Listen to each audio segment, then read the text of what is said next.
Hi, I'm Bernie from Crafter's Companion. I'm actually going to be showing you our rotating quilt and pattern guides today. There's 4 in the range. This one here is the Petal. Looks a little bit strange when you first look at it, but wait till you see the results that you get. So what you're going to do is set up your machine on your station, on your fabric to get these going. Putting them onto your cushions, onto your bags, onto your quilts. Doesn't always have to be a quilt. Anything that needs quilting, you can use these designs on. So let's see what you need first for you to start out. Obviously you need your project. So today I'm going to use this square here just so you can see the design initially. We're also going to be using our grid reference guide. For your machine, you need your ruler foot. Now if you have an embroidery foot or a darning foot, that won't work with the rulers, it's not deep enough. So you need to have this ruler foot. And I'll show you how that works as well. And then as a bonus, what you can also use, if you've got a slider sheet, you can use that. You can use them without. And also if you've got some quilting gloves. And the last thing is heat erasable pen. And that's it, you can get going. We're now going to prepare our fabric. So I'm going to take the fabric, and I say it can be any project that you're working on.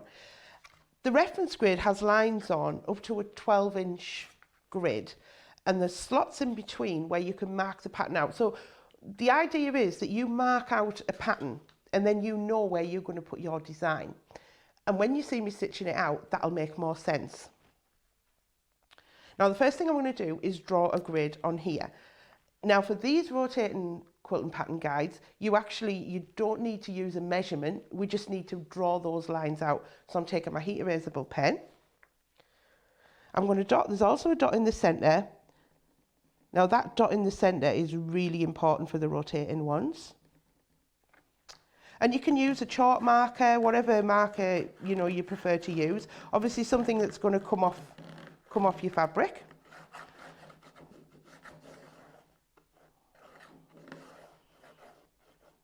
So I'm going to mark all these up and then we're going to set the sewing machine up. And that's the last one done. Okay, so let's have a look. So we can see now we've got that grid all laid out, and what I've done is the 8 points. So our fabric's ready. Let's set up the machine. Now, if you have an extension table with your machine, this is the time to use it. If the more space you have here, the better. If you don't have an extension table, you could prop some books up or some boxes, anything that gives you a little bit more area to work with. It helps for your fabric to lie flat.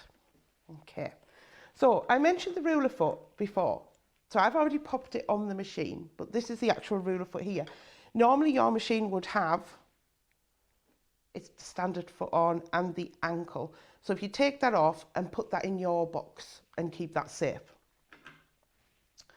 So the other thing as well is your machine will have a drop feed facility, whereas it'll drop these little feed dogs here, and we want them dropped out of the way.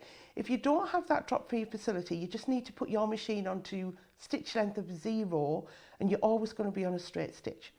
If your machine does have that facility, you don't need to change your stitch length because you're going to be guiding the length of the stitch. So as long as it's on straight stitch. So that's our foot setup. So if you are going to use a slider sheet, we're going to take the slider sheet and pop that on a machine. Now these sometimes will come with the hole in, or they'll come without the hole and you'll put that hole in yourself, and that's just for the needle to go up and down. So we've got our slider sheet stuck on. And the other thing as well, if we're going to pop our gloves on. So I'm going to do it without first so you can see it with and without. Now, we're now going to take our design. And the important thing, so when I mentioned earlier, we've got that centre line in there, the centre point, sorry.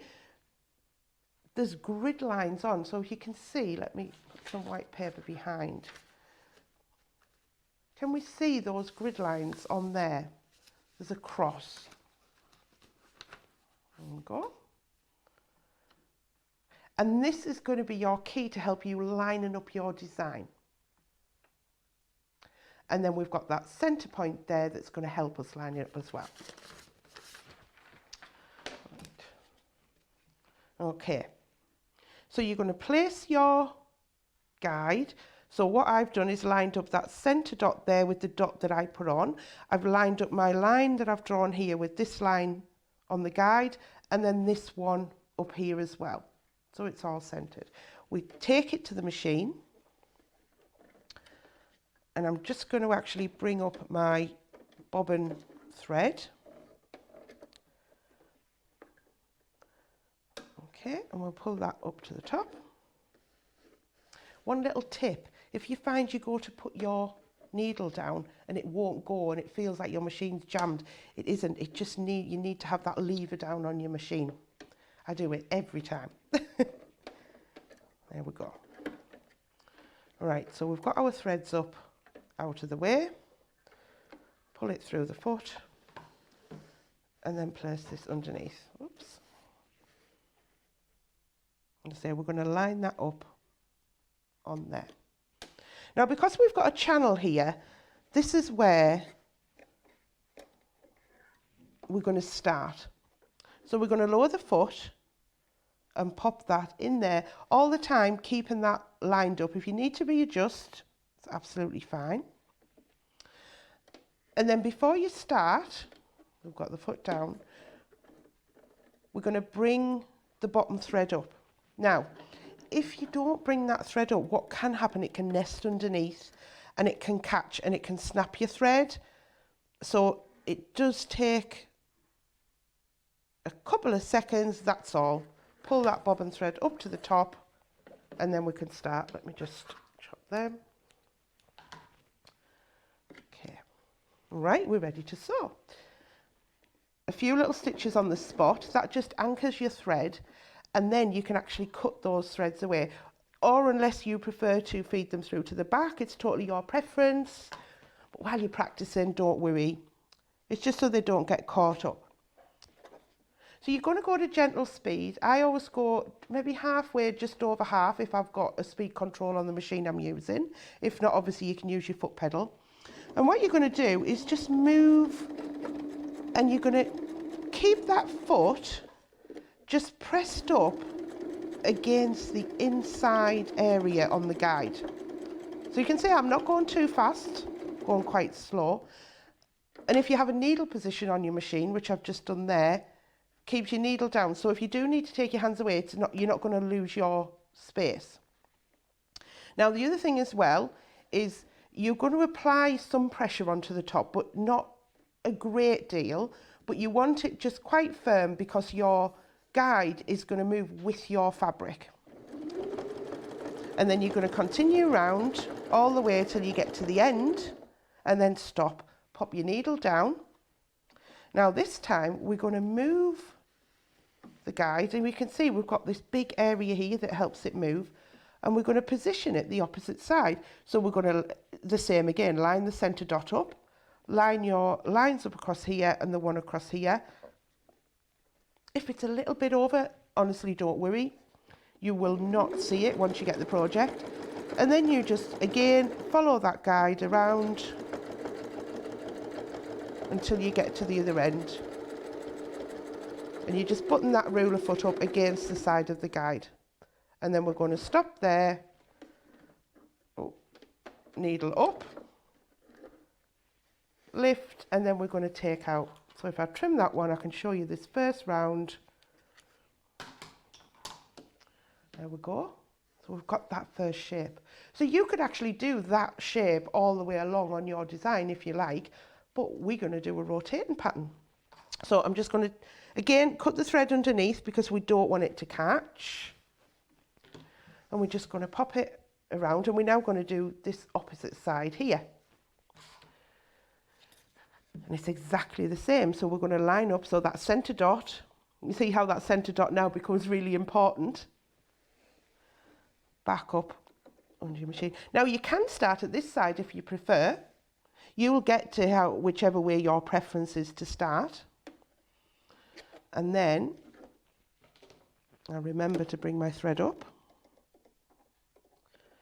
So you can use your little scissors, you can use your unpicker just to get hold of that thread, foot down. And I say it does help because if it does bunch up underneath, you get in a right little knot. And then you've got to get the unpicker out. It's better without, much better without. So a few stitches on the spot, needle down, and let's just cut that thread. And I say you can cut these to whatever length you're going to have, your choice, and then you can tidy them up later. So we're going to go again. So we just button that ruler up. This time, see, I'll go a little bit faster. If I go a little bit faster with my foot pedal, I'm going to go a little bit faster moving it with my hands. So with practice, you'll get used to what speed you prefer. So I'm going to turn it round and then just bring that round, line it back up the other way, and again, we're going to go around. Now, if you get to a point where you think my hand's in the way or whatever, you can pause, pop the needle down, and then just readjust. Now, the other thing as well is, I'm doing it so the fabric's away from me. You can actually have it the other way and then sew it towards you, whichever is your preference. You'll find you'll try both ways and see which is easier for you. There we go. And then if I take that one out, we've now got a four-way rotation. So that is absolutely fantastic, just as it is. And then you're going to go in and cut your threads or feed them through to the back, whichever your preference. If I show you the back, I've got a white thread on the back here. You can see there, that's perfect. Absolutely perfect. So now I'm going to do another 2 that way and make it into an 8-way rotation. This time we use those diagonal lines, so we're going to turn the fabric and place the ruler on. We're going to bring up our thread again before we line it up. Oops. There we go. There, that's it.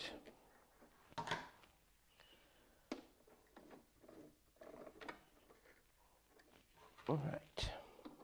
And then we're going to stitch around again, just hugging. You find you're just hugging the side of the guide. And if it does go off a little bit, like I say, honestly, don't worry. Just stitch it out and you'll see that you can't see it. It all blends in. And normally when you're doing quilting, you tend to do it in the same colour or a matching colour to your project. But if you do want to do it as a statement piece and do it as a contrasting fabric, then that's, it's your choice. Just have a play.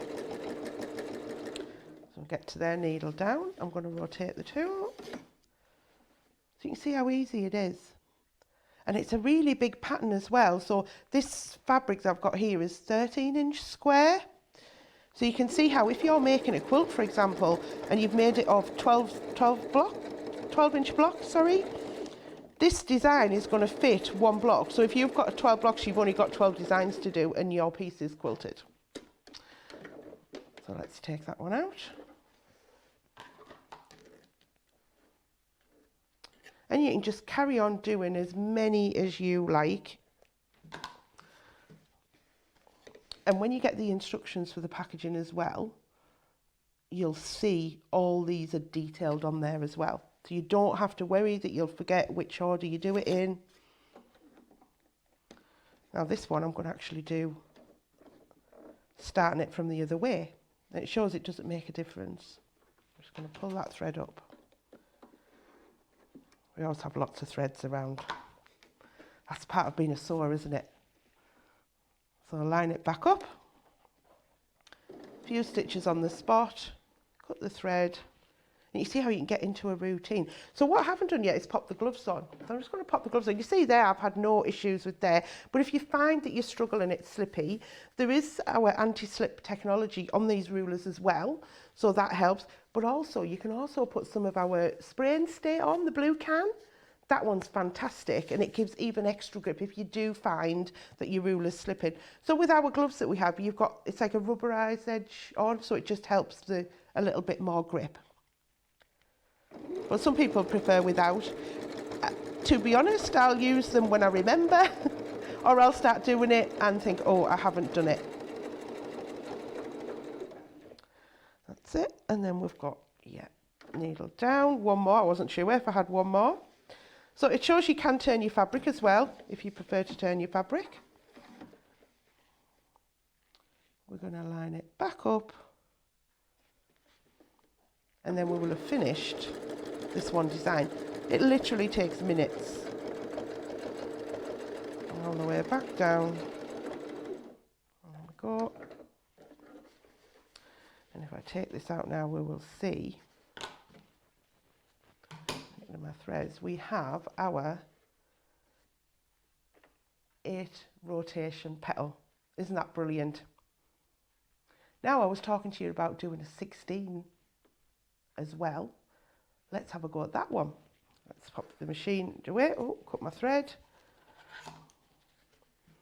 You can see how that fills that block so well. So I'll just pop the machine out the way, take off my gloves. Now,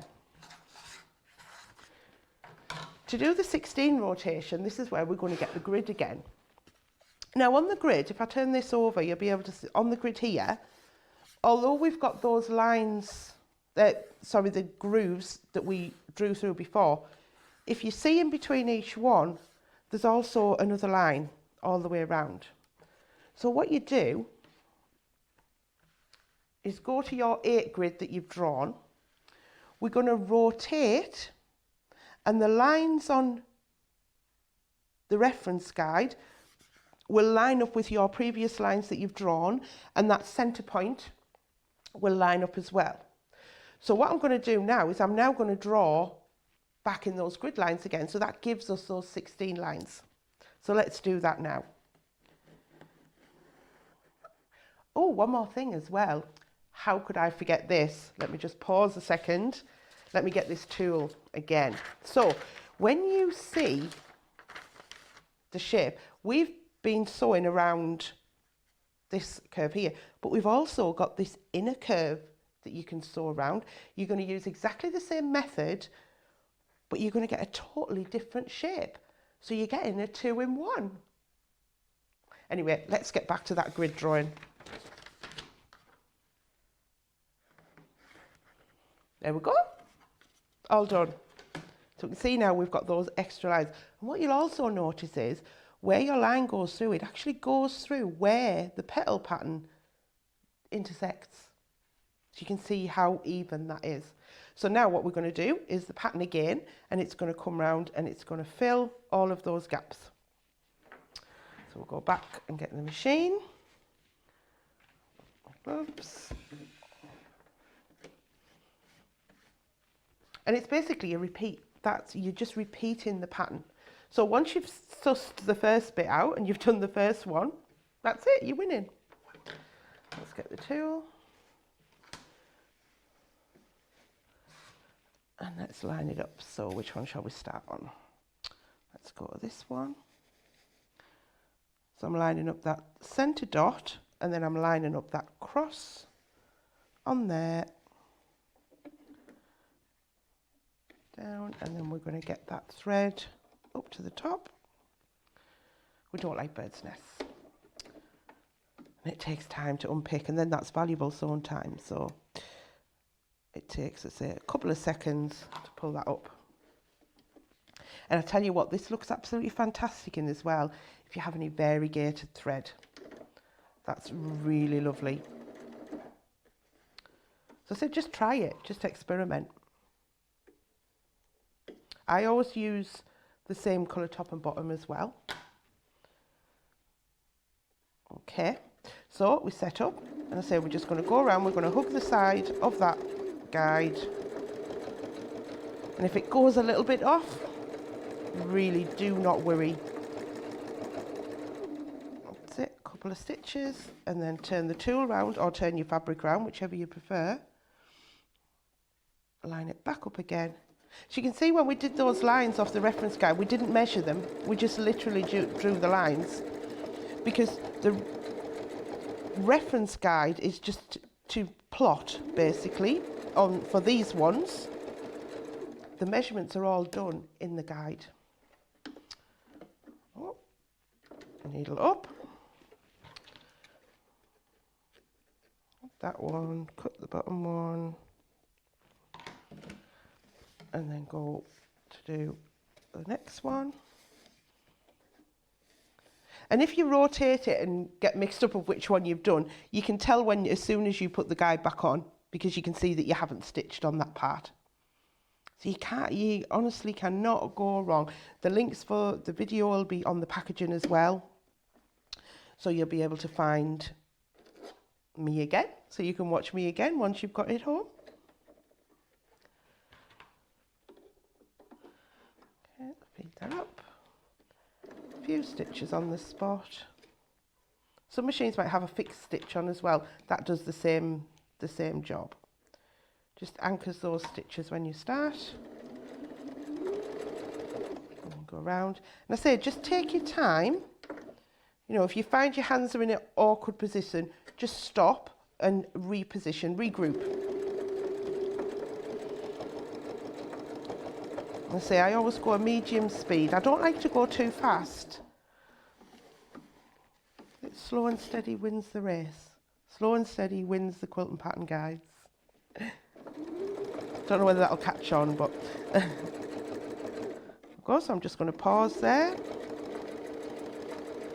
All the way back round.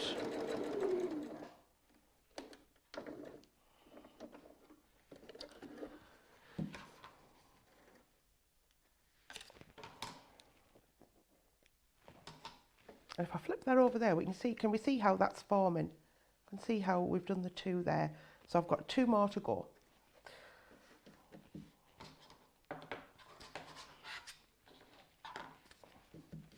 So we'll rotate, line it up. Go. Pull that thread up.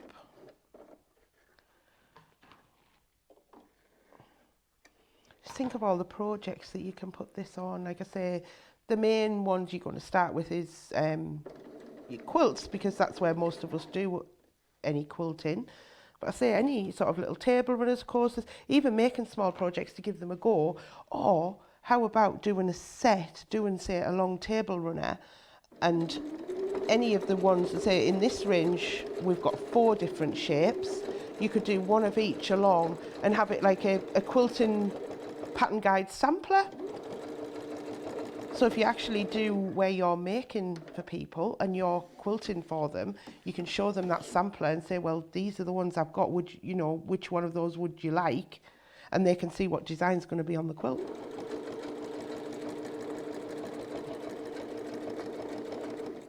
The other thing as well, if you find your stitches are looking too long, that's where you need to just adjust the speed of how fast you're moving the top and how fast you're pressing that foot pedal down, and it's just getting that little balance, and you'll soon get used to where you need to be. It's a bit like when you first start patting your head and rubbing your tummy. It's a bit like that, but you soon get into a rhythm of what suits you. So I'm just going to quickly look at it, and I can see that it's this one here that's my last one. So it really doesn't take any time at all. And to see the spiral, it reminds me of the toys that we had as a child. Remember those where you could spiral round and make all those designs?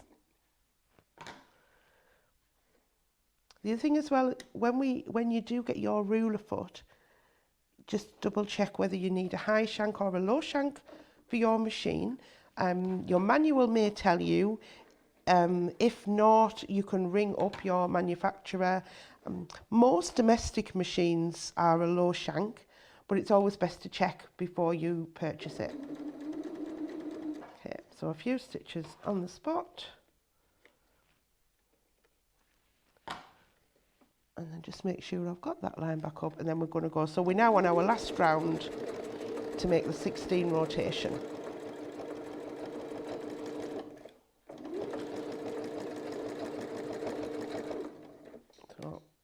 stop with the needle down, rotate the tool or the fabric, whichever. The good thing about rotating the tool is if you've got a big quilt project and you've got a lot of fabric here, that's where you can rotate the tool. You don't move your project around. Trying to move a quilt can be quite a chore.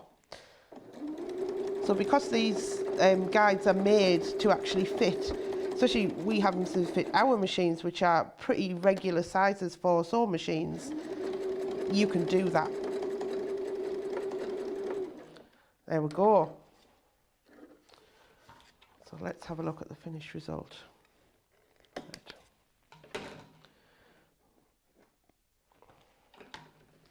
We'll get rid of the thread, and I say, well, you're just going to trim off your edges, but now you can see how lovely that is. If I show you the back,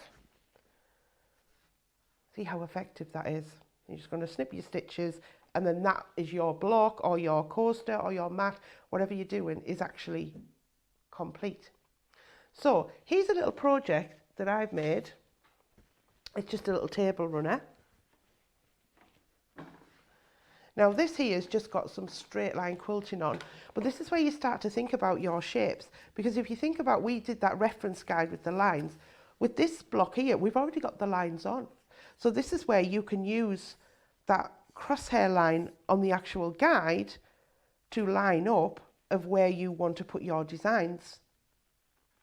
And you can just decide how then you want it. So that is our Petal rotating quilting pattern guide